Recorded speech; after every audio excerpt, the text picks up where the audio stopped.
All right, we're back. Today, we're going to talk about sequencing and structuring your online classes. And we're talking really mainly about those of you who are out there and taking the classes that you normally teach, your typical group classes, and translating to the online format. There's lots of other teaching formats you can do online, but that's what we're focusing on for this one. Yeah. So I think the first thing that we have to consider when we're talking about sequencing in the current online landscape is duration, right? So one of the most important things that we're going to see in terms of how students consume or engage with classes online is that shorter classes are much more doable in the home environment, okay? Yes. Right? So, 90 minutes, really pushing it, right? I would say 90 minutes is like a workshop. Yeah. Now. Right. And there are reasons for this, but if we just take a moment to kind of go way back, right? And I mentioned my teacher in the previous conversation, Rodney Yee. Remember, Rodney Yee was so instrumental, as were a couple other teachers of a certain period of time, in making yoga more available for the home practitioner through DVDs and VHS.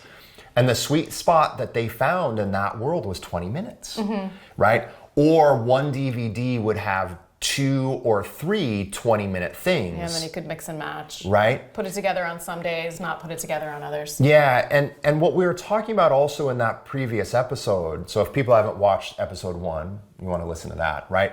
But the other thing that we were talking about is that when people are in a home environment, they're not in a neutral space.